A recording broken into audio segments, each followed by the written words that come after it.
경기도 고에서 시작된 평범하고 잔잔한 나의 인생. 경기도의 한적한 마을.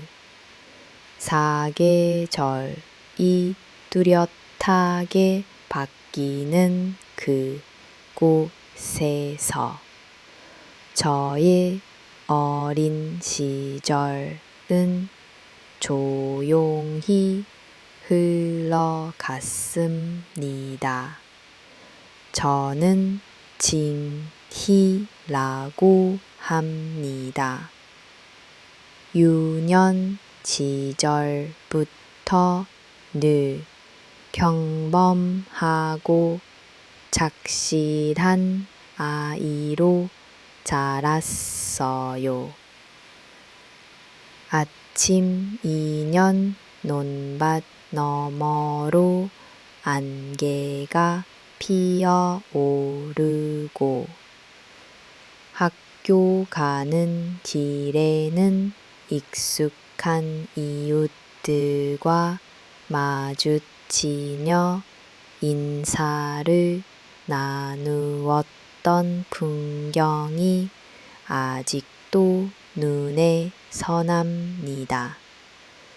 도시보다는 다소 느리고 잔잔한 생활이지만 그 덕분에 가족의 소중함을 배우고 작은 일상에도 기쁨을 느끼는 법을 자연스레 익혔습니다. 저희 가족은 전형적인 교사 집안이었어요.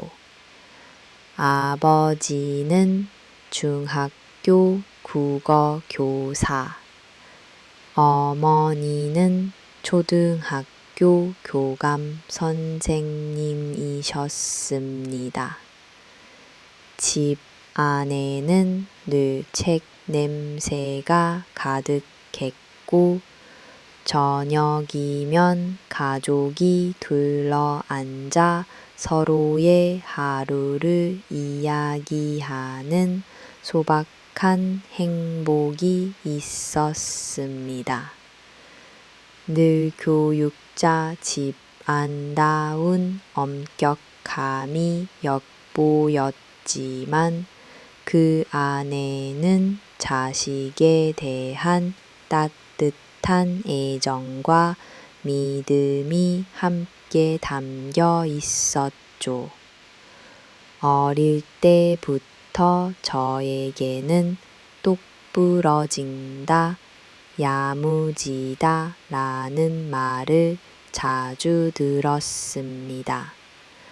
남들보다 뭐든 재빠르고 빈틈이 없다는 칭찬이었어요.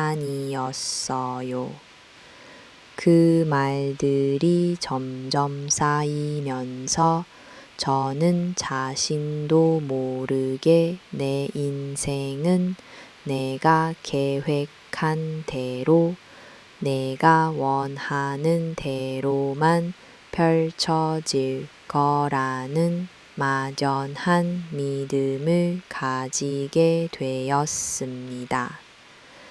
무언가 손해를 보거나 속상할 일은 없을 거라는 쉽게 흔들리지 않고 항상 그런 저의 내면과 겉모습, 그리고 가족의 온기가 어우러진 공간, 제 인생의 시작은 바로 경기도의 이 작은 마을이었습니다.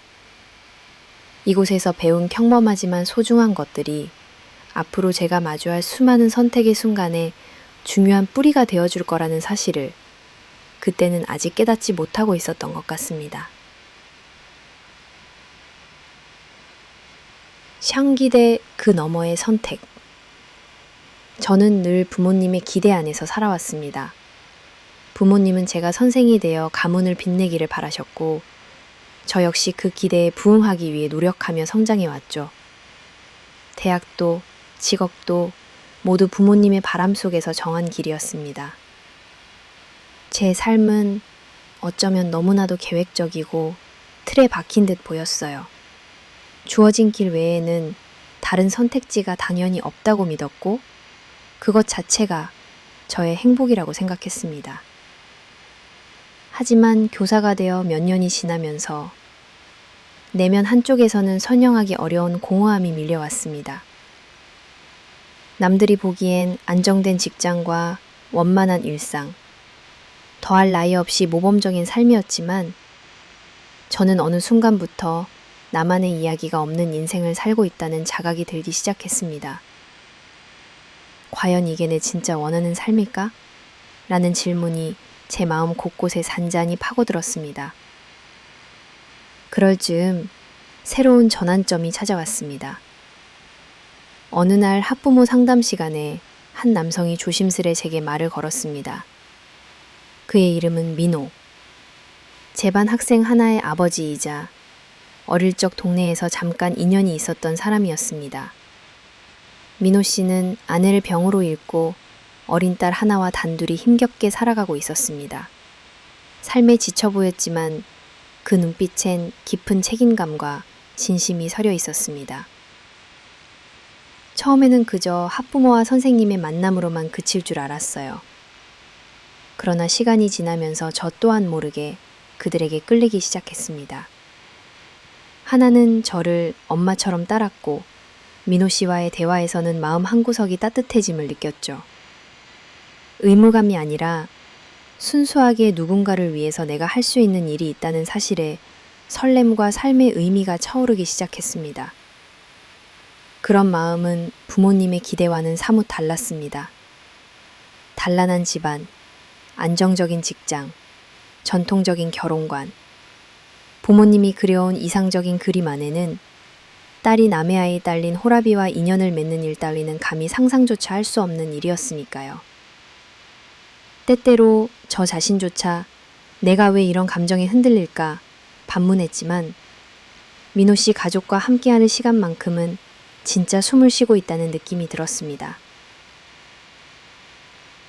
가장 힘들었던 순간은 사랑이 시작되었음을 인정하는 일이었습니다.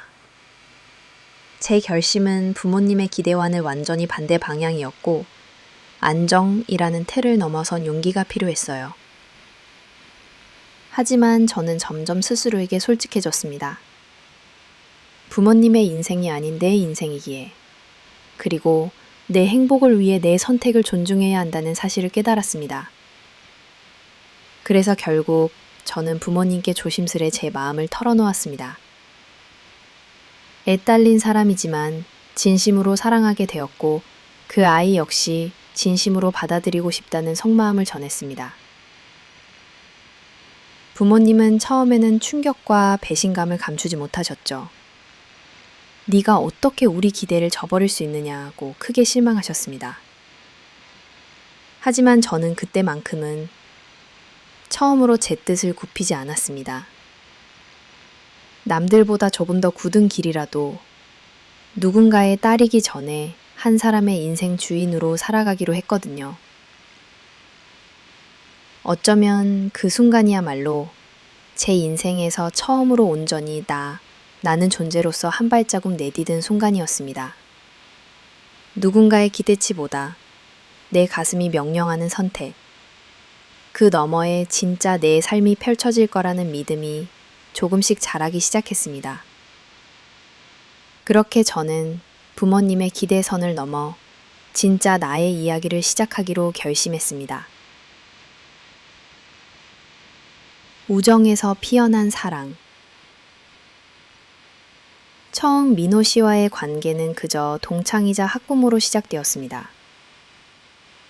둘 다 경기도의 작은 마을에서 자랐고 어릴 적 풋풋한 추억을 간직한 사이였기에 오랜만에 만남이 반갑기도 하고 어디선가 편안함이 느껴졌습니다. 민호 씨는 늘 조용하고 신중한 성격이었고 저는 그의 신뢰감 넘치는 태도에서 어릴 적 기억을 다시 떠올릴 수 있었습니다. 학부모 상담이나 학교 행사 때마다 자주 얼굴을 마주치게 되면서 자연스럽게 일상적인 이야기들이 오가게 되었습니다. 요즘 하나는 잘 지내나요? 혹은 혼자서 아이 키우는 게 어렵진 않으세요? 와 같은 소소한 걱정과 관심이 조금씩 서로를 더 가까이 이끌었습니다. 민호 씨도 저에게 마을 변화라던가 옛 추억, 과거 친구들에 대해 이야기하며 생각보다 솔직한 면모를 자주 보여주었습니다. 특히 민호 씨가 우연히 점심 도시락을 놓고 온 날 급하게 전화를 걸어와 혹시 저희 하나랑 같이 식사해 줄 수 있나요? 라고 부탁했을 때 저는 그 부탁이 왠지 특별하게 느껴졌습니다. 그리고 함께 모여 밥을 먹고 아이와 함께 산책을 하며 어색함 없이 웃을 수 있었던 순간들이 자꾸만 떠올랐습니다.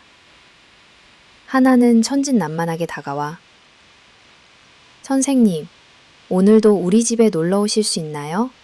라고 물었습니다. 선생님이란 호칭이 점점 익숙해질수록 그 아이를 조금 더 보듬어주고 싶은 감정이 강해졌습니다. 둘이서 집 앞 놀이터에 앉아 하나가 그리는 그림을 함께 보고 햇살 좋은 오후엔 동네 도서관에서 책을 읽으며 시간을 보내곤 했습니다.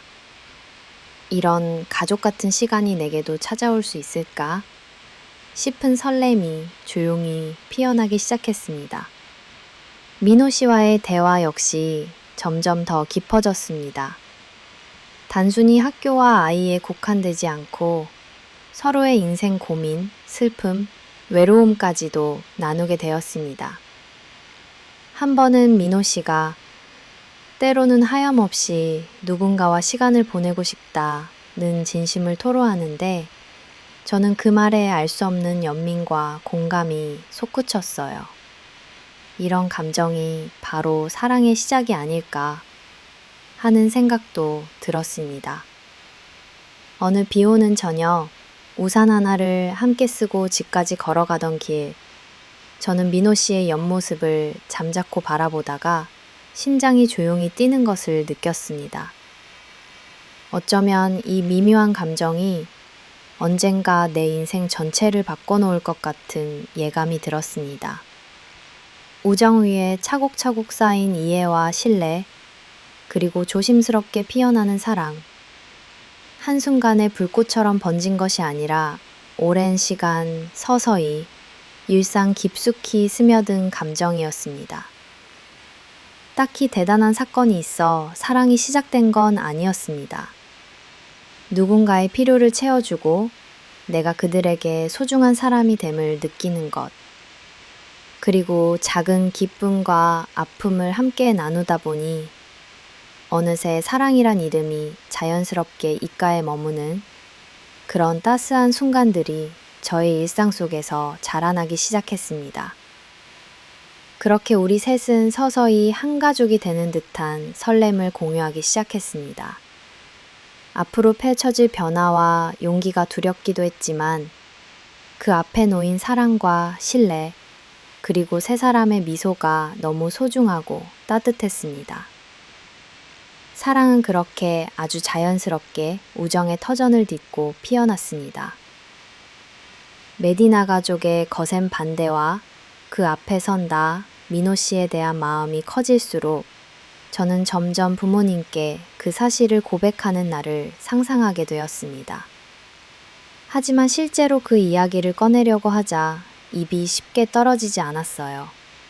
부모님의 따뜻함과 동시에 늘 느껴왔던 기대, 그리고 우리 딸만큼은 평탄하게 살아야 한다는 강한 바람을 알기에 무엇보다 제가 선택한 사람이 홀로 아이를 키우는 남자라는 사실이 두 분을 얼마나 크게 실망시킬지 잘 알았으니까요. 그날 저녁 식탁에 둘러앉은 가족의 표정을 똑바로 마주하며 저는 사실 마음에 든 사람이 있어요. 그 사람은 재혼이고 어린 딸도 함께 키우고 있어요. 하지만 저는 그분과 그 아이를 진심으로 사랑해요. 제 목소리는 떨렸고 부모님의 표정은 순간 굳어졌습니다. 아버지는 한참을 아무 말 없이 고개를 숙이셨고 어머니는 처음에는 믿을 수 없다는 듯 한숨만 쉬셨습니다. 곱게만 키운 딸이 가족과 가문의 체면을 생각하지 않고 그렇게 문제가 많은 사람과 인연을 맺겠다는 말을 듣고 두 분 모두 큰 충격에 빠진 듯 했어요. 진이야, 너 그렇게 부족한 게 있니? 왜 힘든 길을 굳이 선택하려 하는 거니? 어머니의 목소리에는 애써 감춘 서운함과 분노가 섞여 있었습니다. 네가 그렇게 고생해서 교사도 됐는데 왜 굳이 남의 아이를 안고 가겠다는 거니? 우리 네 행복만 생각해서 그러는 거란다. 그날 밤 저는 방에서 홀로 많은 눈물을 흘렸습니다. 부모님의 걱정이 이해되지 않는 건 아니었지만 그 반대 속에서 제 마음은 점점 더 단단해졌어요.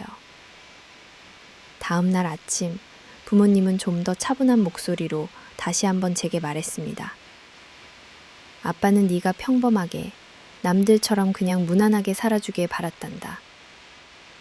네가 이런 선택을 한다면 우리와 인연을 끊을 각오로 해야 해.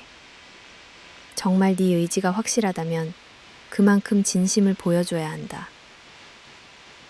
부모님의 강한 반대와 조건부 허락은 또다시 저를 흔들리게 했지만 저는 민호 씨와 하나를 포기할 수 없다는 사실을 더 확신하게 만들었습니다.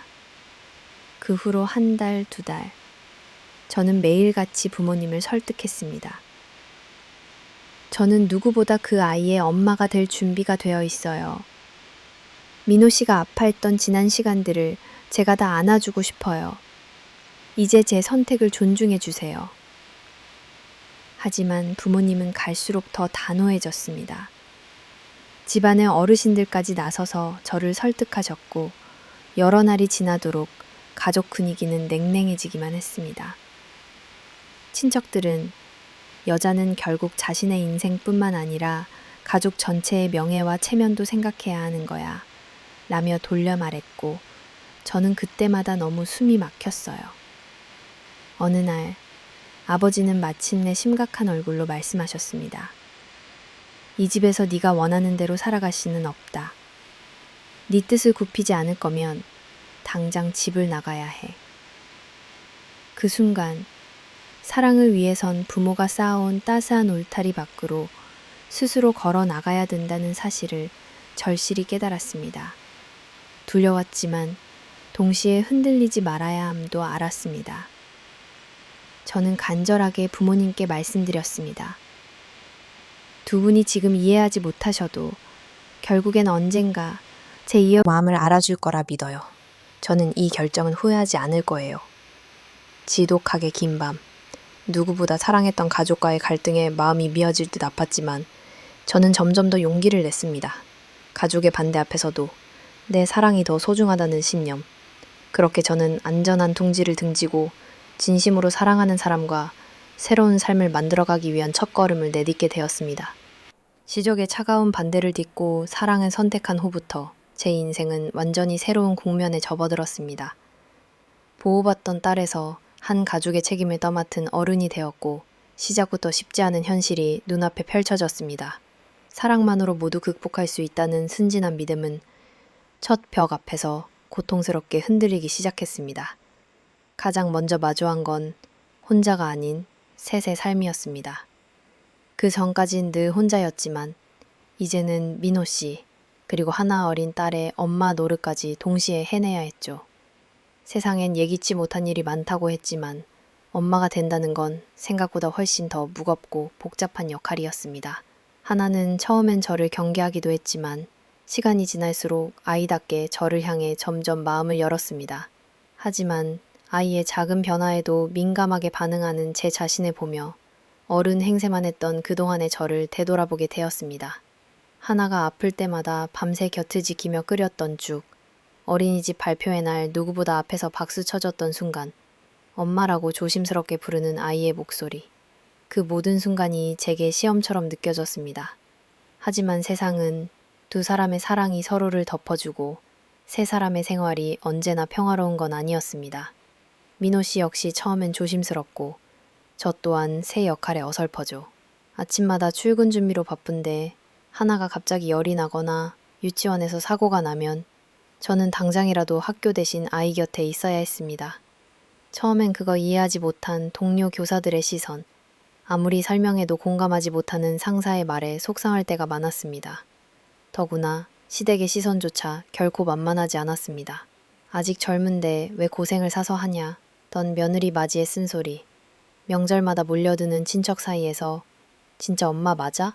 라는 소리가 들릴 때마다 저는 한 번씩 마음에 커다란 돌을 얻는 듯 했습니다. 그럴 때마다 민호 씨는 늘 제 손을 꼭 잡아주며 네 선택은 틀리지 않아 라고 말해주었지만 가끔씩 저 또한 지치고 힘이 들었습니다. 내 가족이 되어주리라 믿었던 친정, 하나 역시 시간이 흐르면서 서서히 멀어졌습니다. 연락이 뜸해지고 설날이나 추석엔 혼자 친정집 대문 앞에서 망설이다가 발길을 돌릴 때도 많았죠. 한때는 효녀라 칭찬받았으나 이제는 말 안 듣는 딸로 남았습니다. 마음속 빈자리를 어찌할 수 없었어요. 이 와중에 하나가 엄마를 부르며 자주 악몽을 꾸는 모습을 보며 전 자꾸만 불안해졌습니다. 내가 정말 이 아이의 진짜 엄마가 될 수 있을까? 라는 조바심과 자책이 반복되었습니다. 소풍날 도시락을 준비하다가 엉겁결에 예전 아내의 레시피를 꺼내보는 민호 씨의 모습을 보고 괜한 질투를 느끼기도 했죠. 서운함 속에서도 애써 태연한 척 했지만 내면에서는 나는 대체 무엇으로 이 가족의 일원임을 증명할 수 있을까 라는 생각에 잠 못 이루는 밤이 이어졌습니다. 이 시기 내 마음을 가장 아프게 한 건 사회의 편견과 손가락질이었습니다. 인터넷 커뮤니티 혹은 가까운 직장 동료조차 도대체 왜 굳이 재혼가정을 선택했냐는 무례한 질문을 던졌습니다. 학교에서 학부모와 상담할 때 혹시라도 내 가족사가 소문이라도 날까봐 항상 신경이 곤두섰죠. 수군거림, 동정, 오지랖, 그리고 진짜 가족의 의미에 대한 끝없는 질문들. 그 모든 시선이 저를 옥죄었습니다. 그래도 시간은 흘렀습니다. 하나가 저를 점점 엄마로 받아들이기 시작했고 함께 놀이터에서 손을 잡고 뛰노는 매 순간이 점점 일상이 되었습니다. 민호 씨 역시 저를 소중히 해주고 집 안에서도 작은 변화들이 이어졌습니다. 하지만 이런 평온은 오래가지 않았습니다. 어느 날 하나가 오래된 사진첩을 보다가 눈물을 터뜨렸던 적이 있었습니다. 사진 속 사라진 엄마를 그리워하며 진짜 엄마 보고 싶어 라고 말하는 아이의 눈빛은 내 마음을 송두리째 흔들어 놓았습니다. 그날 밤 민호 씨와 나는 한참을 조용히 대화했습니다. 진이야, 미안해. 네가 감당하기에 너무 무거운 짐을 얹어준 건 아닐까. 때론 그런 생각이 들어. 나도 힘들 땐 많아. 근데 하나가 날 엄마라고 부를 때, 그리고 당신이 내 곁에서 힘내라고 말해줄 때, 그걸로 충분해. 우리 조금만 더 같이 견뎌보자. 이처럼 서로에 대한 위로와 다짐은 시련 속에서도 우리 관계를 더 견고하게 만들었습니다. 가족이라는 이름은 피 한 방울 안 섞여도 서로에게 쏟는 시간과 마음이 쌓일수록 진짜가 되어 간다는 걸 매일 가슴으로 배웠습니다. 문제는 가끔 뜻밖의 형태로 찾아왔습니다. 하나가 아팠던 어느 밤, 새벽 응급실을 다녀오고 나서야 새삼 깨달았습니다. 내가 진짜 가족이 되었음을. 그리고 내 삶의 중심이 민호 씨와 하나, 이 두 사람이란 것을. 한편 경제적인 문제 역시 만만치 않았습니다. 두 사람의 생활비에 아이 교육비까지 내 월급만으로는 항상 빠듯했습니다. 창문 틈바람에도 깜짝깜짝 놀라고 옷 한 벌, 신발 하나 사는 것도 망설여야 했죠. 그래도 셋이서 마주 앉아 김치찌개와 밥 한 그릇을 나누며 웃는 그 순간만큼은 세상의 어떤 부러움도 아깝지 않았습니다. 또한 이 길을 가면서 소중한 것을 잃기도, 새로 얻기도 했습니다. 그중 가장 큰 수확은 내 안에 있던 숨겨진 힘과 용기, 그리고 민호 씨와 하나에 대한 뜨거운 애정이었습니다. 외롭고 힘든 밤마다 서로가 서로의 버팀목이 되어줬으니까요. 지나고 보면 이 모든 시련이 없었다면 저희 가족은 이렇게 단단해지지 못했을지도 모릅니다. 이해와 오해, 상처와 치유, 불안과 확신이 끊임없이 순환되었습니다. 그 모든 시간들이 있었기에 한 사람의 인생에서 어른으로, 그리고 진짜 가족으로 거듭날 수 있었습니다. 오늘도 집으로 돌아가는 발걸음, 따스한 불빛이 비추는 창가, 그리고 엄마 하며 달려나오는 하나의 품에 안길 때면 그동안의 모든 투쟁과 시련이 결국엔 나를 더 단단하고 성숙한 사람으로 만들어 주었구나 새삼 깨닫게 됩니다.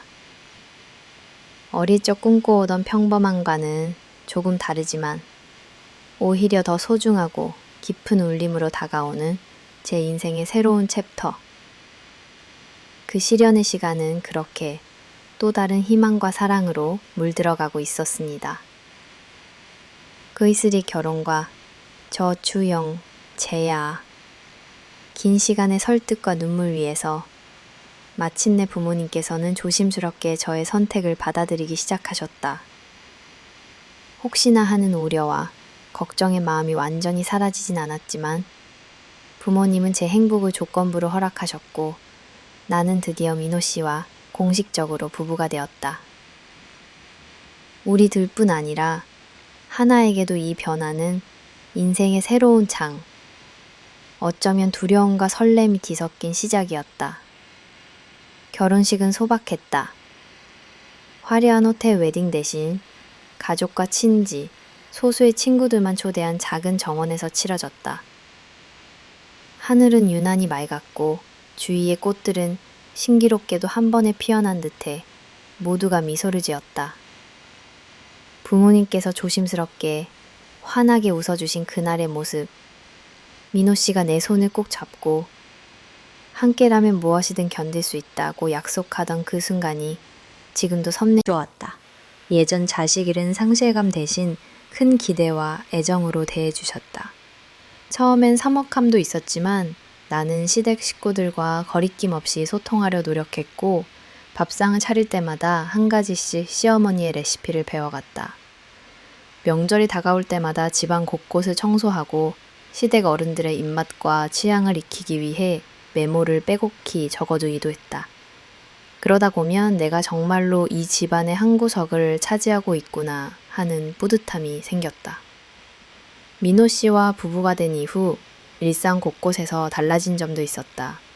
더 이상 손님이 아닌 집의 진짜 주인으로서 나는 집안일의 작은 결정에까지 참여했고 민호 씨는 나를 온전히 가족의 중심으로 세워주었다. 주말이면 세 식구가 나란히 시장을 돌며 장을 보거나 동네 공원에서 도시락을 까먹는 평범한 일이 너무도 소중하게 느껴졌다.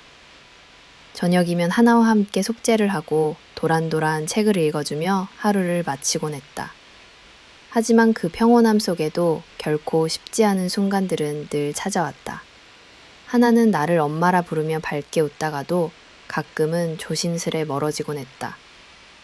내가 어떤 날을 하나를 혼낼 때 혹은 서툴게 머리를 묶어줄 때 아이는 문득 슬픈 표정으로 친엄마는 나한테 이렇게 안 했을 거예요 라고 말하기도 했다. 그럴 때면 가슴 한편이 얼어붙는 기분이었지만 나는 절대 서두르지 않으려 애썼다.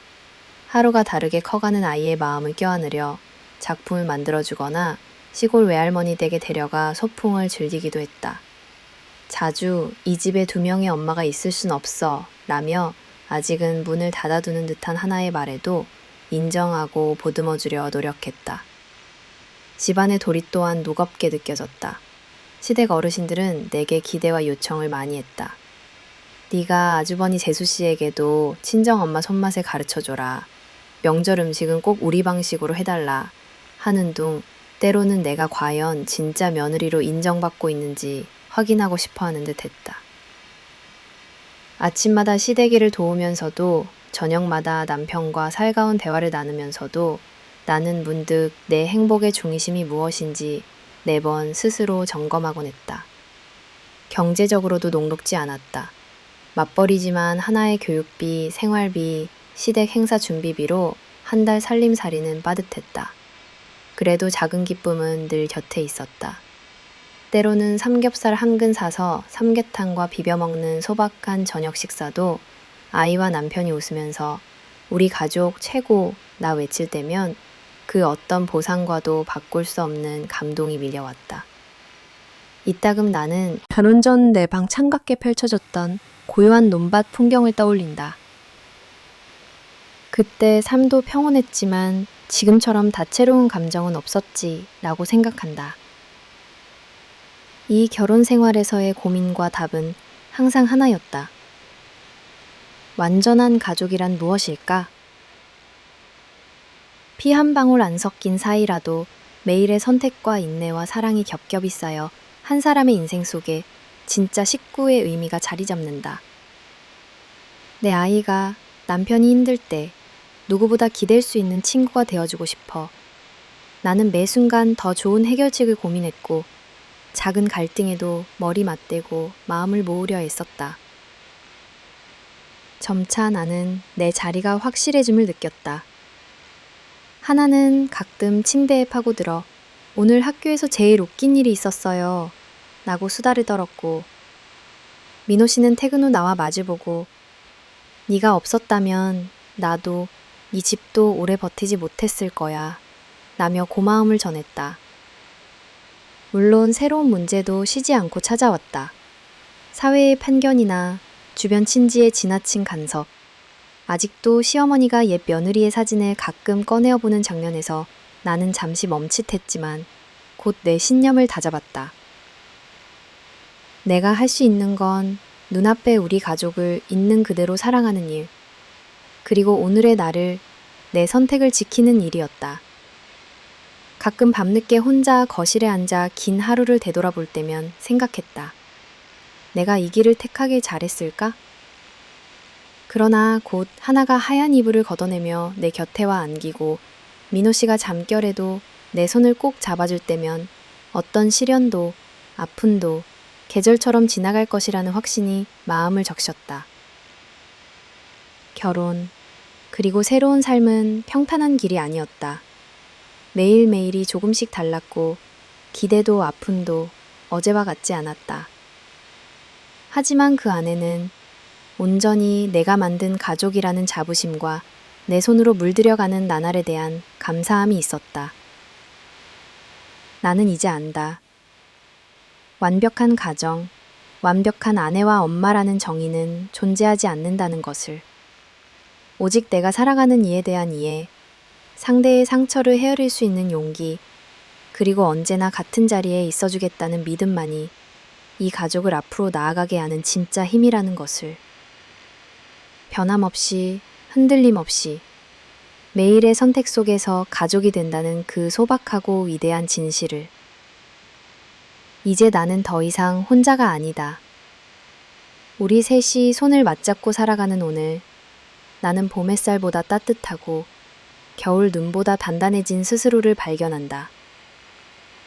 아직 채 식지 않은 마음의 그림자, 새로운 가족으로서의 삶은 조금씩 자리를 잡아갔지만 마음 한편에는 결코 쉽게 사라지지 않는 여러 감정이 남아 있었습니다.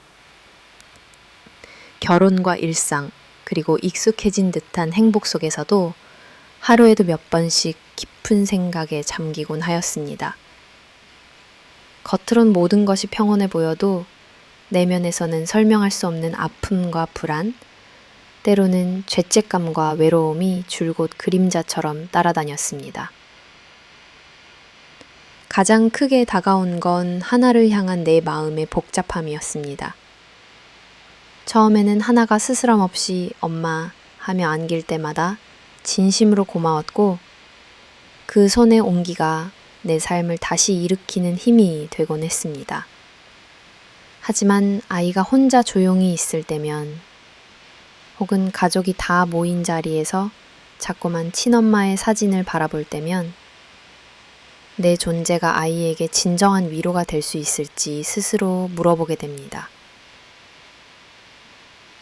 어느 날 하나가 혼자 방에서 그림을 그리고 있었습니다.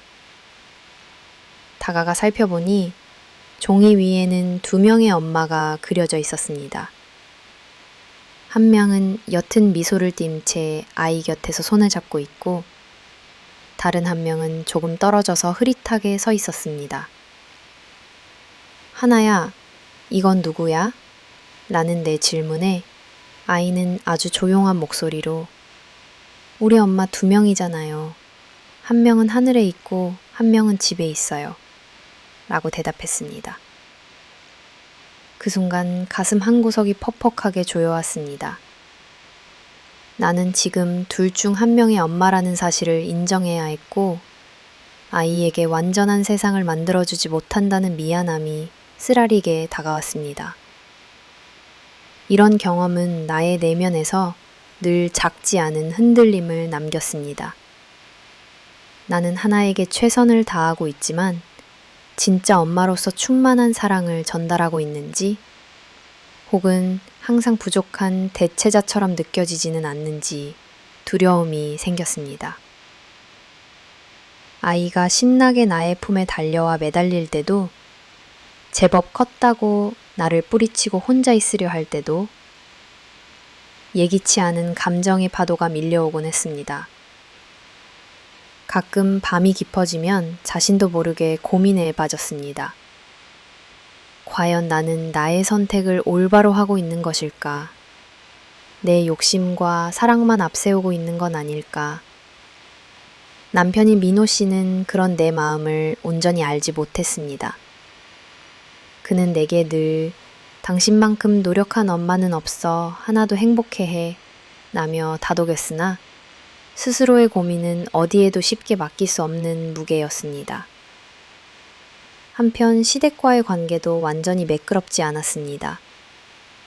시어머니는 표면상 나를 새 며느리로 대하고 각종 집안일에 나를 적극적으로 참여시키며 함께 해주려 했지만, 그 눈빛엔 아주 드물게 풍무에 대해 이야기하는 친척들이 조심스레 옛날 일을 꺼낼 때도 있었습니다. 그래도 하나 엄마가 참 착한 사람이었지 안타까워라. 나는 한마디에 나는 잠시 숨이 멎을 것 같았습니다. 내 존재가 이 집안에 완전히 대체할 수 없다는 사실을 때로는 너무 명확히 체감했습니다. 사회와 주변의 시선도 완전히 따뜻하지는 않았습니다. 동네 엄마들 모임에서도 내 가족을 향한 호기심이 섞인 질문이 쏟아질 때마다 가슴이 철렁 내려앉았습니다. 하나 엄마가 된 지 얼마나 됐나요? 아이도 이제 진짜 엄마로 인정하죠? 등등. 나는 의연하게 웃으며 네, 잘 지내고 있어요 라고 대답했지만 너무 쉽게 내 사연이 이야기거리로 소비되는 것 같아 서글펐습니다. 그리고 내 자기 자신과의 싸움도 끝이 없었습니다. 예전에 그저 혼자 책 읽으며 차분히 저녁을 보내던 시절이 가끔 그리워질 때도 있었습니다. 아이와 남편, 시댁을 위한 희생과 양보의 나날 가운데 때론 내가 사라진 것 같기도 했습니다. 모든 걸 다 가진 듯 하면서도 정작 내 마음은 깊숙한 곳에서 갈증이 채워지지 않는 것이었습니다. 특히 나 자신이 변해가는 모습에 대한 두려움이 컸습니다. 예전에는 작은 것에도 기뻐하고 어떤 상황에서도 내 감정을 솔직하게 표현하는 사람이었는데, 이제는 아이를 위해, 남편을 위해, 가족을 위해 뭐든 참아버리는 자신을 발견할 때가 많았습니다. 감정이 묻어진 것인지 어른이 된 것인지 매번 헷갈렸습니다. 이런 수많은 고민과 아픔, 그럼에도 불구하고 내게 큰 위로가 되는 것은 하나가 간혹 나에게 보여주는 소소한 애정의 신호들이었습니다. 어느 날 하나가 조심스레 내게 다가와 색종이로 접은 작은 하트를 내밀었습니다. 이건 우리 엄마에게 라며 환하게 웃는 얼굴을 보는 순간 모든 고민이 한순간 사라지는 듯 했습니다. 그렇게 일상의 작은 기쁨들이 하나둘 모여 나를 다시 일으키곤 했습니다. 민호 씨와의 관계도 마찬가지였습니다. 가끔은 서로의 피로와 스트레스에 소리를 높이는 날도 있었습니다. 나는 누구보다 노력하는데 왜 알아주지 않아? 당신도 항상 힘들다면서 왜 이럴 때 나만 탓해? 와 같은 날선 언쟁도 있었습니다. 그러나 결국 하루가 끝나고 침대에 나란히 누워 조용히 서로의 손을 잡으면 말없이도 서로의 마음을 위로할 수 있는 힘이 생겼습니다. 내가 이 집을, 이 가족을 꾸려가며 배운 가장 큰 진실은 가족이란 이유만으로 상처가 사라지지 않는다는 것이었습니다. 피 한 방울 섞이지 않아도 깊이 살아날 수 있고, 반대로 아무리 가까워져도 지워지지 않는 빈틈이 남을 수 있다는 사실을 받아들이는 데는 긴 시간이 필요했습니다. 나는 이제 완벽한 엄마도 완전한 아내도 될 수 없다는 현실을 조금은 받아들이기로 마음먹었습니다. 내 감정마저도 때로는 추억과 후회를 끌어안고 살아가야 하는 것이 인생임을 인정하게 되었습니다. 잊으려고 애쓰기보다 그리움과 부족함까지 나의 한 부분으로 삼으려고 노력하기로 했습니다. 앞으로도 분명 또 다른 시련과 시험이 있겠지만 내게 주어진 하루하루를 최선을 다해 살아가는 것에서 위안을 얻곤 합니다. 남들이 보지 못하는 내 마음의 흔적, 채 치유되지 않은 놀라운 슬픔, 모두를 껴안은 채 나는 누군가에게는 따뜻한 엄마, 누군가에겐 충실한 아내, 그리고 누군가에겐 더없이 평범한 친구가 되고자 또 하루를 시작합니다. 이제 어쩌면 나는 내 안에 아직 채 식지 않은 마음을 죽은 듯 무시하지 않고 작은 불씨처럼 소중히 들여다보고 있습니다. 과거의 상처도 한재의 흔들림도 훗날 내 딸에게 진짜 사랑과 용서를 가르쳐줄 자양분이 될 것이라 믿으니까요. 그리고 그렇게 내 삶은 여전히 완성되지 않은 노래처럼 다정하고 아름답게 끝없이 이어집니다. 행복해 보였던 일상에도 어느새 잔잔히 균열이 퍼지기 시작했다. 결혼 후 몇 해가 흐르며 나는 어느 정도 새로운 가족 안에서 나의 자리를 찾았다고 생각했다. 비록 내면의 그림자는 완전히 사라지지 않았지만 셋이 함께 만드는 매일의 저녁과 하나가 내게 건네는 따스한 웃음이 모든 상처를 조금씩 덮어주고 있었다. 그때까지 나는 행복이라는 것이 완전히 완성된 모양이 아니라는 것을 받아들이는 중이었다. 그렇기에 그 어떤 예상하지 못한 진실이 내 앞에 펼쳐질지 상상조차 하지 못했다. 어느 봄날 나는 시어머니를 모시고 동네 시장으로 장을 보러 갔다. 평소보다 유난히 북적이던 시장 한켠에서 오래전부터 알고 지내던 이웃 할머니가 시어머니를 붙잡고 말을 붙였다. 두 분이 나누는 대화는 사소한 일상 이야기에 불과해 보였다. 하지만 그들 사이를 스치듯 지나던 단어, 하나 엄마, 병원, 불쌍하다, 라는 속삭임에서 나는 이상한 낌새를 느꼈다. 순간 시어머니의 눈빛이 미세하게 흔들렸고 급히 대화를 끊으려 애쓰는 모습을 보았다. 그러고는 내 앞에서 아무렇지 않은 척 웃으며 장을 계속 보았다. 그날 저녁 나는 모종의 찜찜함이 마음 한켠에 남아 잠을 이루지 못했다. 며칠 후 그 이웃 할머니를 지분 담아 앞에서 다시 만났다. 마음속에서 계속 맴돌던 의구심에 용기를 내어 조심스럽게 지난번 장에서 들었던 이야기의 의미를 묻자 할머니는 잠시 주저하다가 나지막이 말을 꺼냈다. 너무 오래전 일인데 네가 알아야 맞는 것 같구나. 원래 하나 엄마, 그러니까 네 남편의 전 부인은 죽지 않았어. 오랫동안 병원에 있다고 들었단다. 그냥 모두들 그렇게 말은 안 하지만 동네 어른들은 다 알아. 네 시어머니가 언제나 사람들 입을 막았지만 일은 수상했지. 청천벽력 같은 이야기였다. 그동안 우리는 하나 엄마가 일찍 세상을 떠났고 아이는 어린 나이에 엄마를 잃은 것으로만 알고 있었다. 민호 씨와 시어머니 역시 내게 수차례 그런 식으로 설명해 왔다. 하지만 만약 그 죽음이 거짓이었고 그녀는 아직 병원 어딘가에서 살아있다는 게 사실이라면 지금까지 내가 믿고 살아온 사랑과 가정, 그리고 내 선택은 완전히 흔들리게 되는 것이었다. 순간 지난날 시어머니의 미묘한 눈빛, 민호 씨가 가끔씩 어딘가 불편해하던 자세, 하나가 종종 보여주던 불안한 기색들이 퍼즐 조각처럼 머릿속을 맴돌았다. 만약 이 모든 게 정말이면? 생각만 해도 심장이 미친 듯이 뛰었고 나는 스스로를 진정시키기 어려웠다. 내가 할 수 있는 일은 무엇일까? 한동안 아무 일도 없는 듯 일상을 이어가려 했으나 점점 커지는 의구심은 나를 가만두지 않았다. 더 이상 눈 감고 의논할 수도 없고 그렇다고 당장 모든 걸 누구에게 털어놓을 수도 없었다. 그때부터 나는 조심스럽게 진실을 파고들기 시작했다.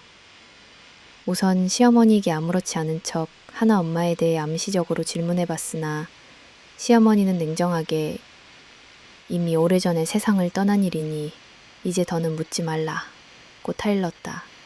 하지만 이렇게 강하게 선을 긋는 모습은 오히려 진짜 뭔가 숨기고 있다는 확신을 키웠다.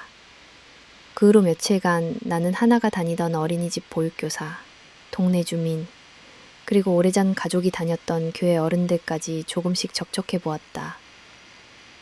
조심스레 당시 상황을 물었더니 모두들 어딘가 말을 아꼈다.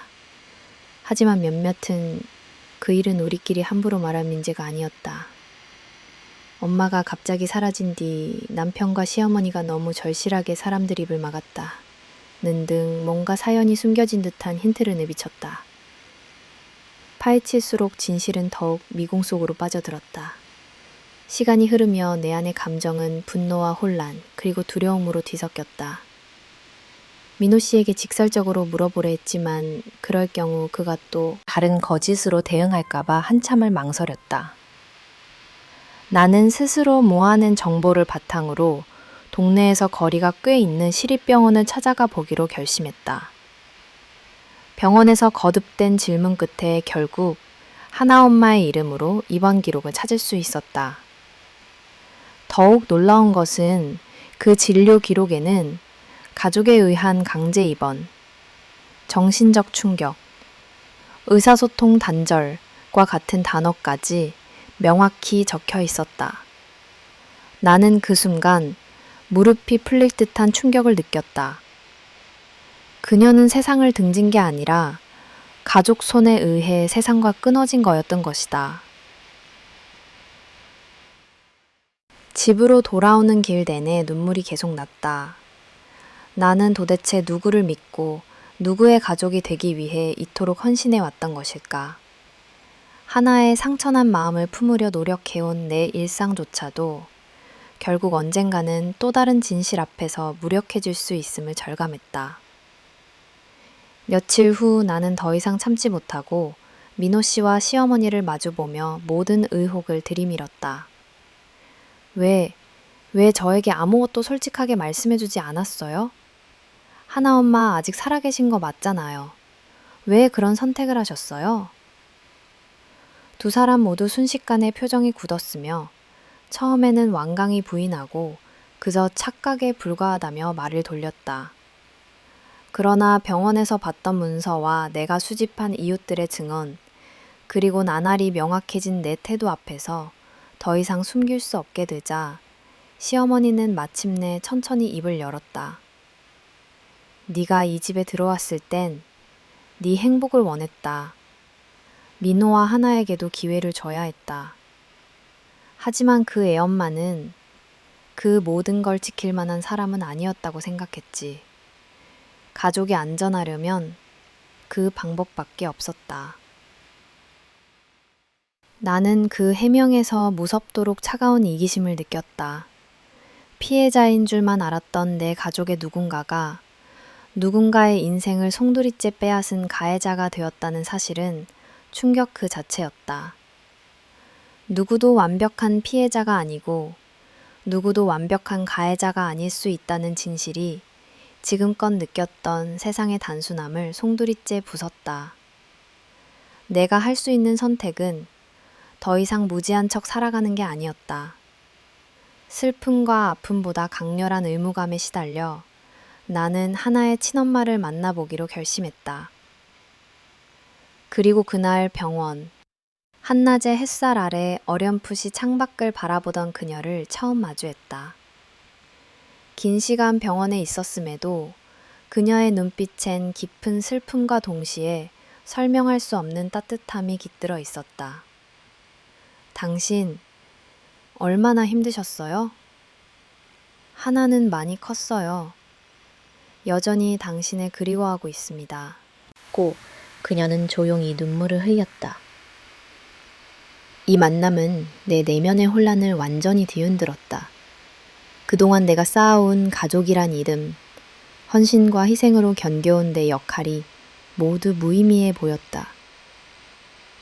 하지만 동시에 잘못된 진실 앞에 침묵하지 않은 용기가 고통스럽더라도 한 아이와 세 여자의 삶을 돌아보게 해주었다는 사실에 조금은 안도하게 되었다. 결국 나는 이 집의 일원이기 전에 한 사람으로, 그리고 엄마로 마지막 역할을 다하기로 결심했다. 비록 진실이 모두를 상처투성이로 만들었지만 이 현실을 마주하는 것만이 온전한 치유와 용서의 시작임을 깨달았다. 그리고 생각했다. 사랑, 가족, 희생, 진실, 그 무엇도 완전히 깨끗하거나 쉬운 길은 없다. 그러나 누군가는 반드시 어둠 속에 묻힌 삶을 꺼내주어야만 한다. 내가 해야 할 마지막 선택은 진짜 용기였다. 바로 진실을 끝까지 마주하는 것이었다. 가족의 위기. 나는 숨겨졌던 진실과 마주한 충격에서 아직 벗어나지 못한 채 매일의 일상이 낯설었다. 알게 된 진실은 한순간에 내가 발 딛고 선 세상을 무너뜨렸다. 세상에서 가장 소중하다고 여기던 가족, 그 가족을 이루는 믿음과 희생에 금이 가기 시작했다. 한때 서로를 의지하며 울고 웃었던 그 시간도 이제는 모두가 거짓 위에 세워진 것처럼 느껴졌다. 가장 먼저 찾아온 건 민호 씨와의 폭풍 같은 언쟁이었다. 나는 그의 눈을 바라보며 말했다. 당신, 도대체 왜 그랬어요? 나한테, 그리고 하나한테. 그렇게까지 숨길 이유가 뭐였나요? 민호 씨는 침묵했다. 한참이 지나 겨우 입을 열었다. 당신이 알 필요 없다고 생각했어. 우리 모두에게 최선이라고 했던 거야. 나는 그저 당신이 이 집에 들어와 줄 수 있다면 과거는 다 묻혀야 맞다고 믿었으니까. 그의 목소리엔 흔들리는 슬픔과 두려움, 그리고 변명조차 입 밖에 내기 힘든 고통이 담겨 있었다. 하지만 나 역시 더 이상 그를 이해하고 품을 여유가 남아있지 않았다. 그럼 나는 뭐예요? 다 알면서도 속인 당신, 그리고 그 진실의 피해자인 하나. 이 가족, 이 집엔 아직도 진짜 믿음이 남아있다고 생각해요? 나의 목소리는 점점 격앙됐다.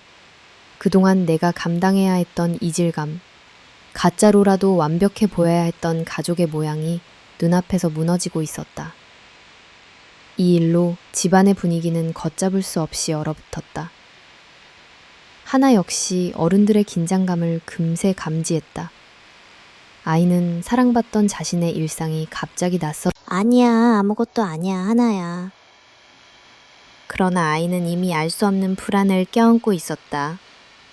아이방 문틈 사이로 홀로 그림을 그리거나 가끔 밤에 이불을 뒤집어 쓰고 훌쩍이는 소리가 들려오기도 했다. 나는 그런 하나를 끌어안고 엄마는 언제나 네 편이야 라고 말하면서도 정작 나 자신이 어디에도 기댈 곳이 없다는 사실에 무력감을 느꼈다. 이 위기는 시댁에도 불어닥쳤다. 시어머니는 처음엔 담담한 얼굴로 나를 대했으나 시간이 갈수록 감정을 참지 못하고 한숨을 내쉬었다. 이제 와서 다 무너지는구나. 그래도 우리 가족 지켜야지. 하나만큼은 상처받으면 안 된다. 그러나 이미 되돌리기엔 너무 깊은 상처가 퍼져 있었다. 나는 시어머니에게 물었다. 어머니는 정말 후회하지 않으세요? 그 아이, 그리고 저는 또 어떻게 하라고요? 시어머니는 답하지 못하고 돌아섰다. 집안 가장 깊은 곳에 어둡고 긴 한숨이 맴돌았다. 시간이 지나면서 가족들 사이의 대화는 사라지고 하루하루가 전보다 메말랐다. 민호 씨와 나는 일상적인 눈인사조차 제대로 하지 못하는 날이 많아졌고 집안에는 이전엔 느낄 수 없던 서먹서먹한 공기가 흘렀다. 우리의 가족 사진은 여전히 벽에 걸려 있었으나 그 안에 담긴 미소들은 모두 어딘가 불안에 떨고 있는 것만 같았다. 문제는 이 집뿐만 아니었다. 친정 쪽에서도 소문이 돌았다. 진이가 그런 가정에 시집가더니 결국 일이 이렇게 된 거냐? 형제들과 몇몇 친척들은 내게 전화해 지금이라도 돌아오라며 사정했다. 하지만 나는 애써 그들을 피했다. 내 인생의 책임을 누구에게도 떠넘기고 싶지 않았다. 민호 씨와의 관계는 더 극심한 위기로 치달았다. 각자의 상처와 두려움이 겹치면서 둘 사이에는 쉽게 메울 수 없는 골이 점점 더 깊어졌다. 심지어 서로에게 책임을 돌리는 날카로운 말들이 오가기도 했다. 당신이 좀 더 이해했다면 일이 이렇게까지 커지지 않았을 거야. 그렇다면 왜 사실을 그토록 오랫동안 숨겼나요? 나에게, 아니 하나에게 최소한 진실만은 필요했어요. 논쟁은 반복되면서 점점 서로에 대한 믿음도 희미해졌다. 이 위기는 단순히 한 번의 충격이 아닌 가족 전체의 정체성과 사랑 자체를 근원적으로 흔드는 깊은 흔들림이었다. 가장 안타까운 건 이 전부가 결국 하나라는 아이의 삶에 깊은 흔적을 남긴다는 것이었다. 어느 날 학교에서 하나의 담임 선생님으로부터 전화가 왔다. 엄마, 하나가 최근 들어 말수가 줄고 친구들 사이에서도 벽을 쌓는 이 모습이 보여요. 무슨 일 있는 건 아닌지 걱정이에요. 나는 죄책감과 슬픔에 사로잡혀 학교로 달려갔다. 아이에게 아무 일도 없는 듯 웃어 보였지만 하나의 초점 흐린 눈동자가 내 마음을 쓰라리게 했다. 엄마, 내가 말을 안 해서 화난 거야? 아니야. 엄마는 늘 네 옆에 있단다. 그리고 네가 어떤 표정을 하든 엄마는 괜찮아. 그러나 그 위로도 아이에게 얼마나 닿았을지 자신이 없었다. 그 후로 우리 셋은 각자 침묵 속에 갇혔다. 진실이 드러난 이후 그 누구도 아무것도 쉽게 말할 수 없었다. 저녁 식탁에 나란히 앉아도 누군가 입을 열기만 기다리듯 조용했고 가끔 감정이 북받치면 민호 씨와 나는 이내 따로 방으로 흩어졌다. 이 위기 속에서 나는 나 또한 점점 변해감을 느꼈다. 예전의 나였다면 분노와 서운함을 격하게 표출했겠지만 이제는 묵묵히 속으로 삼키는 습관만 남았다. 감정이 식는 것인지 아니면 스스로를 보호하기 위한 거리두기인지 알 수 없었다. 그렇게 계절이 한 번 바뀔 즈음 나는 이 집을 지키고자 했던 모든 노력이 어느새 내 삶을 갉아먹고 있음을 깨닫게 되었다. 내가 바랐던 가족의 유대, 서로를 위하는 사랑, 그리고 신뢰는 우리는 이미 잃고 있었던 것이다. 아이러니하게도 바로 그 절망의 바닥에서 오히려 나 스스로를 더 깊이 돌아볼 수 있었다. 이 집에 머무르는 한 나는 정말 행복한가? 하나에게 내가 줄 수 있는 사랑은 무엇이고 진실 앞에서 내가 지킬 수 있는 것은 무엇인가? 결국 나는 거대한 결정을 내리게 된다. 민호 씨, 우리 각자에게 솔직해져야 할 때인 것 같아요. 당신이 떠난다면 나는 무얼 해야 할지 모르겠어. 각자 자신을 지키기 위해, 하나를 위해 다시 처음부터 생각해봐야 할 것 같아요. 그 말에서 누구도 소리를 높이지 않았다. 우리는 오랫동안 서로의 슬픈 얼굴을 바라볼 뿐이었다. 가족의 위기는 언젠가 한 번은 찾아오는 법이다. 하지만 우리 가족에게 온 이 위기는 거짓과 침묵, 두려움 위에만 존재했던 연약한 평화가 결국 무너진 자리였다.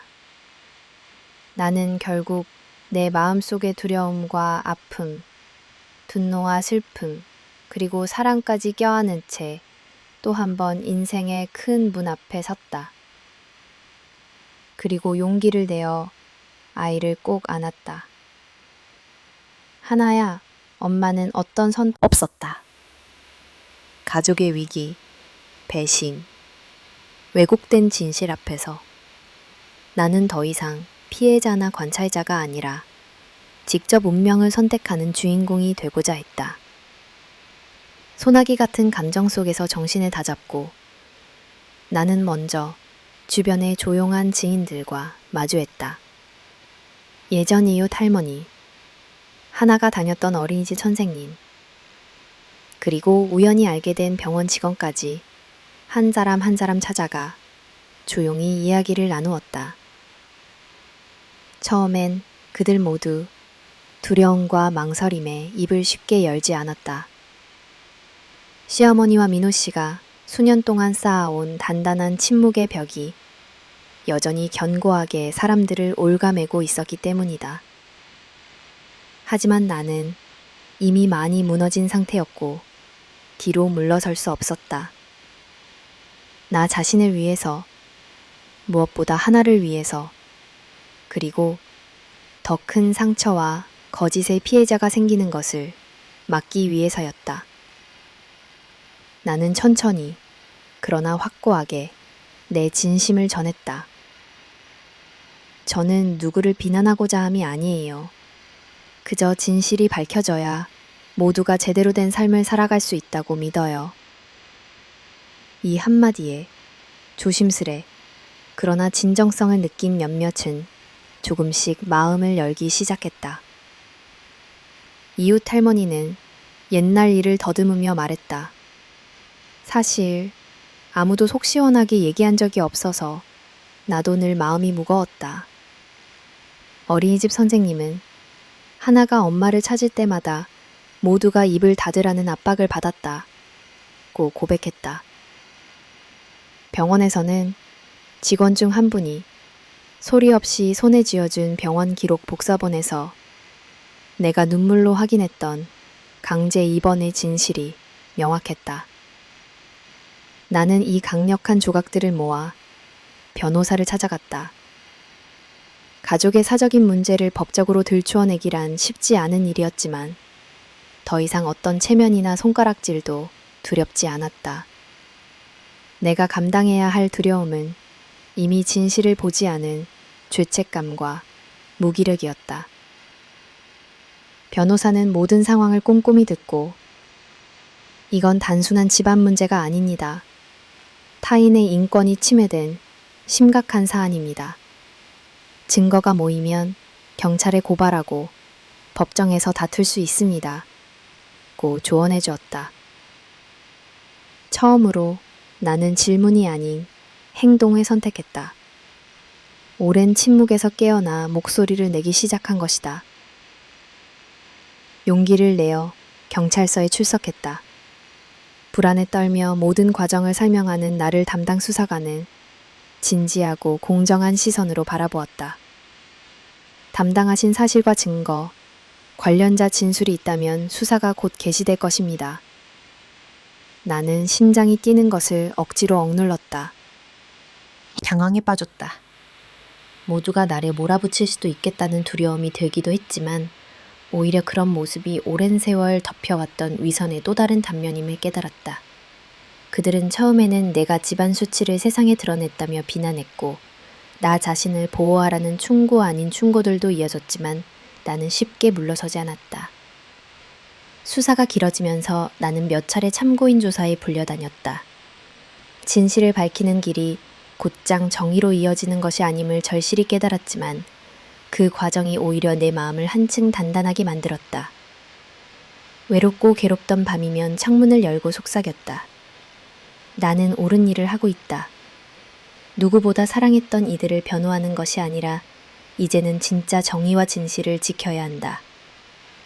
귀이어 관할 복지기관과 여성단체, 학교 상담 교사들도 적극적으로 나서주었다. 하나는 전문 심리 치료를 받게 되었고 나는 변호사의 도움으로 법정에 직접 진술서를 제출했다. 사회복지사는 나와 하나가 안정된 환경을 찾을 수 있도록 일시적 보호시설과 심리상담을 연계해 주었다.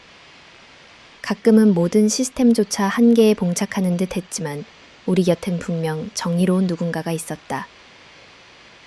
결국 법원은 강제 입원과 가족인권 침해에 대해 본격적으로 심리했다. 시어머니와 민호에게 책임이 있음을 일부 인정했고 하나의 친엄마를 신속히 퇴원 조치하며 명예와 일상 회복을 도왔다. 나는 비록 가족의 구성에서 스스로 한 걸음 물러나게 되었지만 정의를 세우는 과정에서 중요한 목소리가 되어 헛되지 않은 세월을 보냈음을 느꼈다. 결코 쉽지 않은 싸움이었다. 이기는 쪽이 없는 것 같았다. 하지만 무엇이 옳은지 선택했던 내 자신이, 그리고 그 선택을 위해 견딘 하나와 친엄마, 심지어 혼란 속의 민호 씨마저 모두가 그 시련을 통해 성장하고 변화했다. 나는 모든 과정을 기록으로 남겼다. 최후 진술서에는 나는 더 이상 두려워하지 않습니다. 작은 용기가 세상을 바꿀 수 있음을 믿고 앞으로 내가 만나는 누군가에게 진실을 전해줄 것입니다. 라고 적었다. 하나 역시 이제 더 이상 작고 어둡게만 움츠리는 소녀가 아니다. 친엄마의 곁에서 오랜 상처를 천천히 치유해 간다. 나는 그 모습을 멀리서 흐뭇하게 바라보며 언젠가 이 용기와 정의가 또 다른 누군가에게 희망이 될 수 있기를 소망한다. 정의는 완벽하지 않다. 가끔은 너무 더디게, 또 가끔은 위태롭게 찾아온다. 하지만 진실은 반드시 세상에 드러나고 올바른 선택과 행동 하나가 평생의 상처를 치유하는 시작이 된다. 내가 이 증인이고 행동하는 주체였다는 사실만으로도 내 인생은 더 이상 후회나 두려움이 아니라 자부심과 감사로 채워지기 시작했다. 이제 나는 비로소 제대로 된 마지막 인사를 준비한다. 나는 내 삶의 주인으로, 사랑하는 이들의 든든한 울타리로, 그리고 무엇보다 정의롭고 정직한 어른으로 살아갈 것이다. 벽결과 새로운 시작, 모든 진실이 밝혀지고 정의가 겨우 회복된 이후에도 내 삶에는 한동안 침묵과 혼란만이 맴돌았다. 민호 씨와의 사이는 이미 더 이상 돌이킬 수 없을 만큼 멀어져 있었고 시댁과의 신뢰 역시 깊게 무너진 상태였다. 우리는 서로에게 너무 많은 상처와 실망을 남긴 뒤였다. 공식적으로 혼인신고를 하지 않았기에 법적인 절차로 인한 번거로움은 크지 않았다. 하지만 법적 문서 몇 장보다 오랜 시간 정성을 다해 쌓아 올린 정과 희생, 그리고 가족이라는 이름의 틀에서 걸어 나오는 일은 오히려 더 지난하고 아팠다. 나는 살아오면서 가장 힘든 결심 중에 하나를 해야 했다. 과연 이 집을, 이 사람들을, 나 자신을 위해 떠나야 할 때인가? 새벽이 올 때마다 수없이 자문했다. 냉정함과 미련, 그리고 남은 책임감과 아직 사라지지 않은 애정 사이에서 마음이 흔들렸지만 결국 내가 내려야 할 선택은 분명해졌다. 더는 고장난 신뢰 위에 나와 아이의 미래를 얽매둘 수 없다는 확신이 들었다. 각자의 삶, 각자의 진실 앞에서 우린 이제 다시 처음으로 돌아갈 수밖에 없었다. 결국 짐을 쌌다. 집안 구석구석을 닦고 묵은 책들과 사진들을 정리하는 동안 수많은 추억이 머리를 스쳤다. 하나가 내게 처음 엄마라고 불러줬던 날, 서로 손발을 맞대며 따뜻한 저녁 식사를 했던 순간, 세 식구가 나란히 공원을 거닐고 새 봄을 맞이하던 시간, 이제는 모두 과거가 되어버릴 기억들이었다. 가장 고통스러웠던 이별은 하나와의 작별이었다. 내 작은 손이 잡고 엄마, 다시는 못 보는 거 아니죠? 라고 묻는 아이의 두려운 눈빛을 나는 평생 잊을 수 없을 것이다. 하나야, 엄마가 어디 있든 너를 사랑하는 마음은 변하지 않아. 곁에서 지키지 못해 미안해. 그리고 이제 진짜 엄마랑 행복해지기를 바란단다. 떨리는 목소리로 마지막 말을 전하며 미안함과 아쉬움을 손에 꼭 쥔 채 아이의 등을 토닥였다. 하나는 오래 눈물을 삼켰지만 곧 친엄마의 손을 조심스럽게 잡았다. 그 모습을 보며 나는 나의 역할이 여기까지였다는 것을 받아들였다. 내가 채워준 시간들이 아이에게 상처만이 아니라 따뜻한 추억으로 남기를 간절히 바랐다. 민호 씨와도 마지막 인사를 나누었다. 오랜 침묵 끝에 그는 네가 우리에게 해준 모든 것을 잊지 않을게. 네가 아니었다면 여기까지 오지 못했을 거야. 모자란 남편, 아버지였다는 걸 알아. 하지만 앞으로는 각자 자기 자리에서 잘 살아가자. 나는 짧게 고개를 끄덕였을 뿐 더 이상 감정을 덧붙일 수 없었다. 불이 나게 떠나는 대신 나는 집안 곳곳을 차분히 정리했다. 내 물건을 차근차근 챙기고 부엌과 거실, 머물렀던 방에 불을 하나씩 끄면서 지난 시간을 정리하는 마음으로 마지막을 준비하였다. 집 현관문을 나서기 직전 나는 다시 한번 돌아서서 그 공간을 바라보았다. 울고 싶은 마음이었지만 담담하게 미소를 지으며 마지막 인사를 건넸다. 안녕 나의 가족, 안녕 나의 지난 날. 곧장 친정으로 돌아가지는 않았다. 이미 모든 이별을 통과한 지금 나는 내 존재를 스스로 일으켜 세울 필요가 있었다. 처음으로 서울로 향했다. 크고 북적이는 도시, 어릴 적부터 꿈꿨던 더 넓은 세상을 마주하며 나는 다시 혼자가 되었다. 서울에서의 새 출발은 기대보다는 두려움이 더 컸다. 아무도 내 이름을 모르는 곳, 새로운 직장, 새로운 하숙방, 하루하루를 전보다 더 치열하게 살아내야 했다. 하지만 낯선 아침과 북적이는 거리를 걸을 때 나는 점차 자유와 홀가분함을 느끼기 시작했다. 이제 나는 누구의 아내, 누구의 엄마, 누구의 며느리가 아니라 오롯이 진이라는 한 사람으로 살아가는 연습을 할 수 있었다. 새로운 학교에서 다시 교사로 채용되어 첫 출근을 할 때 나는 심장이 두근거리는 것과 동시에 잊고 있었던 자존감이 되살아나는 것을 느꼈다. 아이들을 가르치고 동료와 이야기를 나누며 다시 나로서 인정받는 경험이 내 상처를 조금씩 치유해 주었다. 여전히 밤이 되면 옛 기억들이 가슴을 파고들었다. 때때로 내 결정이 옳았는지 멀리서 들려오는 하나의 목소리에 울컥하기도 했다. 하지만 나는 물러서지 않았다. 이미 충분히 아파봤기에 앞으로 어떻게 살아야 할지는 내가 더 잘 안다고 믿었다. 진실을 감추지 않고 맞선 경험, 사랑하되 무너진 뒤 다시 일어선 경험은 나를 훨씬 단단하고 유연하게 만들었다. 이제 나는 완벽한 가족, 모범적인 며느리라는 틀에서 벗어나 나 자신만의 길을 만들어갈 힘이 있다. 나는 매일 조금씩 더 나를 사랑하는 법을 배워갔다. 주말이면 혼자 도서관을 찾아 책을 읽고 공원을 산책하거나 좋아하는 카페에서 일기를 서류와 기록, 그동안 남아있는 사진들을 다시 들춰보며 지난날의 의미를 곱씹었다. 그 고통스러운 가족사가 부끄러움이 아니라 내가 더 나은 어른으로 성장해가는 과정임을 인정했다. 누군가를 위해 희생했던 시간, 거기 담긴 절실함과 슬픔, 뜨거운 사랑까지 내 인생의 소중한 일부로 간직하기로 다짐했다. 서울의 밤거리를 거닐다 익숙한 불빛 아래서 멈췄다. 처음부터 다시 시작해도 괜찮아. 지금 이 순간 어느 누구의 그늘도 아닌 나 자신의 삶을 살기로 했으니까. 나는 하늘을 올려다봄으로써 새롭게 태어난 나 자신에게 힘찬 약속을 건넸다. 앞으로 무엇이 기다릴지는 모르지만 나는 이제 더 이상 두렵지 않다. 상처가 남겨도 이별로 인해 아파도 내 안의 성장과 용기는 누구도 빼앗을 수 없기 때문이다. 나를 지나간 수많은 가족, 사랑, 용서, 정의, 그 모든 것이 내 새로운 뿌리가 되어줄 것임을 믿으니까. 그래서 나는 오늘도 다시 한번 다짐한다.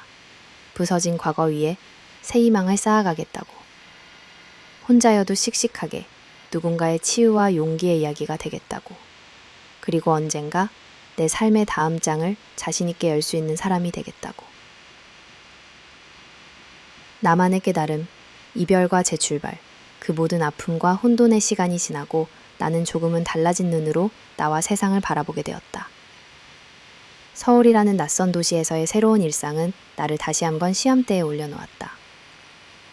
아무도 나를 알지 못하고 누구의 그림자에도 가려지지 않는 이곳에서 나는 내 본질로 서서히 돌아갈 수 있었다.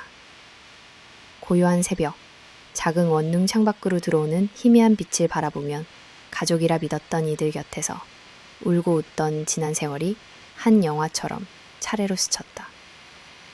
나는 오랫동안 좋은 딸, 모범 교사, 누군가의 아내이자 엄마라는 이름표에 지나치게 매달리며 스스로의 진짜 목소리를 외면했음을 깨달았다. 생활의 변화는 처음엔 버거웠다. 아침이면 붐비는 지하철에 실려 출근했고 낯선 아이들 앞에서 처음부터 신뢰를 쌓아야 했으며 퇴근 후에는 텅 빈 방 안에서 자주 외로움에 몸을 떨었다. 하지만 유독 힘이 들었던 날에는 스스로에게 끊임없이 대묻곤 했다. 진이야, 너는 무엇을 위해 이렇게 살아가고 있니? 이 질문에 정직하게 답하기까지 나는 수많은 밤을 눈물과 망설임으로 보냈다. 과거를 돌아보면 나는 완벽해 보이는 가족이 주는 환상에 기대며 안정을 좇았다. 부모님의 기대와 사회적 시선, 그리고 스스로 세운 도덕적 기준 안에서 나와 타인을 재단하게 좋아했다. 그러나 실제 삶은 생각처럼 단순하지 않았다. 아무리 노력해도 남의 인정을 완벽하게 얻을 수 없었고 사랑과 헌신으로도 모든 상처와 불안을 덮을 순 없었다. 나는 남의 행복을 자기 행복처럼 여겼기에 한때는 남을 위한 산이야말로 인간의 도리라 믿었지만 이제야 진짜 행복이란 타인으로부터가 아니라 내 안의 평화와 용서에서 시작한다는 사실을 깊이 이해하게 되었다. 배신과 거짓, 그리고 불의에 맞서 싸웠던 지난 시절은 나에게 가장 값진 교훈을 남겼다. 외면하고 싶은 진실마저 당당히 마주하며 용서와 정의 사이에서 끝없이 흔들렸고 혼자가 된 후에야 비로소 내 인생의 참된 주체가 되는 법을 배웠다. 가장 큰 변화는 나의 감정, 나의 직감을 무시하지 않게 된 것이다. 과거의 나는 모든 일에 눈치와 타협, 이해와 체면이 앞섰다. 그러나 이제는 마음이 흔들릴 때 스스로에게 솔직한 질문을 던진다. 이 선택이 진짜 나의 뜻인지, 무의식적 두려움의 산물은 아닌지, 상처받지 않기 위해 도망치려는 건 아닌지, 오히려 행복을 위해 과감해질 수 있는지. 그 모든 과정을 통과한 뒤 나는 엄마이자 선생님, 누군가의 며느리였던 과거의 내 모습이 부끄럽지 않으면서도 오롯이 나 자신에게 집중할 줄 아는 사람이 되었다. 새로운 환경에서 만난 동료 교사, 어린 학생들은 또 다른 나의 거울이 되어주었다. 특히 아이들이 선생님, 힘들 땐 어떻게 해요? 라고 묻곤 할 때 나는 더 이상 무조건 참으라, 괜찮아질 거야 라고 말하지 않는다. 대신 마음이 아프면 꼭 울어도 좋고 하고 싶은 말을 해보는 게 중요해. 너의 마음이 틀리지 않았다는 걸 알아줬으면 해. 라고 대답한다. 이런 한마디를 건네정마다 나 역시 위로받는 기분이다. 또한 혼자만의 시간이 늘어났지만 그 안에서 행복을 찾는 일도 서툴지만 꾸준히 연습했다. 주말에는 한강 둔치를 거닐거나 작은 독립서점, 카페에서 긴 산책과 사색에 몰두했다. 일기장에는 매번 그날의 기분, 감사했던 일 3가지, 그리고 스스로 세운 목표 1가지를 빼놓지 않고 적었다. 이 과정에서 나에 대한 자부심과 기대, 희망의 씨앗을 조금씩 키워나갔다. 무엇보다 이제 나는 완벽한 엄마, 흠잡을 데 없는 며느리, 혹은 누구에게나 인정받는 착한 사람이 되지 않아도 괜찮다는 사실을 자연스럽게 받아들인다. 온전히 내 인생을 살아야 비로소 진짜 사랑, 진짜 용서, 그리고 진짜 행복이 남을 수 있음을 실감했다. 가족이란 무엇인가? 사랑과 진실, 과연 어떤 모습인가? 나라는 존재의 가치는 어디서 오는가? 오랜 시간 내리쬐의 질문들에 나는 답을 명확히 내릴 수 없지만 이제는 그 필연적 복잡함조차 내 일부로 품고 살아간다.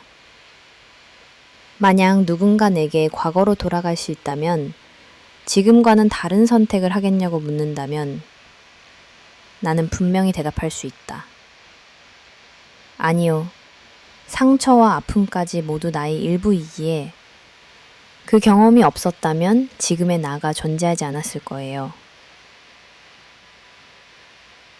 나는 이제 나를 속이지 않는 용기, 진실을 외면하지 않는 책임감, 그리고 자기 자신을 누구보다 사랑하며 살아갈 자격이 있음을 진심으로 인정한다. 이 삶의 궤적과 기억, 그 안의 모든 고통과 환희가 언젠가 또 다른 누군가의 치유나 희망, 위로의 밑거름이 되길 바랄 뿐이다. 내일도 나는 조용히 일어나 나만의 걸음으로 세상과 마주할 것이다. 남이 아닌 내가 인생의 주인이고 모든 행복은 내 안에서 삭튼다는 믿음으로 끝끝내 내 삶을 정직하게, 사랑스럽게, 당당하게 살아갈 것이다.